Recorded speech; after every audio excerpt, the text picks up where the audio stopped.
மர்ம பாலம். தப்பி பிழைப்பானா இவன்? ஒரு கிராமத்தில் வசித்து வந்த கதிர் ஒரு நாள் இரவு நேரத்தில் தன் பைக்கில் ஒரு அவசர வேலைக்காக பக்கத்து ஊருக்கு போயிட்டு இருந்தான். இரவு நேரம் 11 மணி ஆனது. வழியில ஒரு பழைய பாழடைந்த பாலம் வந்தது. அந்த பாலத்தை கடக்கும் போது வண்டியை நிறுத்தக்கூடாதுன்னு ஊர்ல பெரியவங்க சொல்லுவாங்க. அங்கு ஒரு அமானுஷ்யம் உள்ளது என்றும் அது அந்த பாலத்தில் செல்பவரை உயிர் பலி வாங்கும் என்றும் சொல்வார்கள்.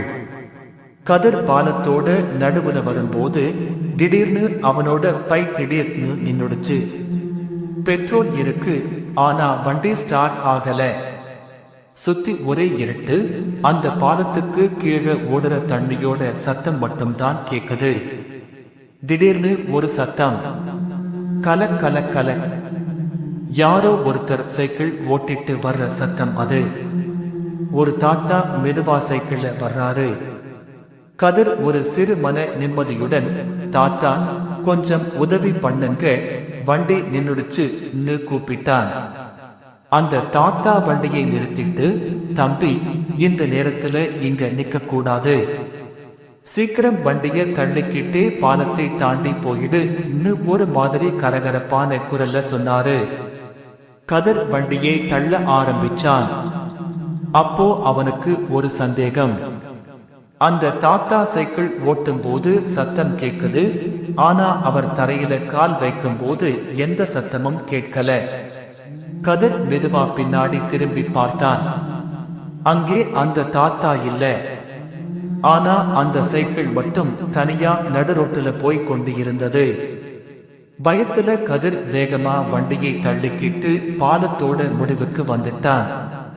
அங்கே பாலத்தை விட்டு தள்ளி இருந்து ஒரு சின்ன டீ கடையில போய் விஷயத்தை சொன்னான். அந்த கடைக்காரர் சொன்னாரு, தம்பி 20 வருஷத்துக்கு முன்னாடி ஒரு தாத்தா அந்த பாலத்துல சைக்கிள்ல போகும்போது விபத்துல இறந்துட்டாரு. அதுக்கப்புறம் இரவில் வண்டியில அந்த பாலத்தின் மீது நிக்கிறவங்களுக்கு அவர் எச்சரிக்கை கொடுத்து உதவுவாரு. ஆனா கதிர், ஆனா என்ன அண்ணே கேட்டான்.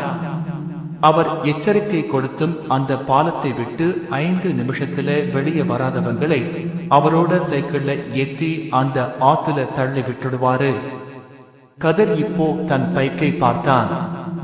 பைக்கோட பின் சீட்ல ஈரமான கைரேகைகள் அப்படியே பதிஞ்சிருந்தது. அந்த முதியவர் சொன்ன அடுத்த நொடியே கதிர் வெளியே வந்ததால் இப்போது அவன் உயிருடன் இருக்கிறான் என்பதை அவன் இப்போது புரிந்து கொண்டான்.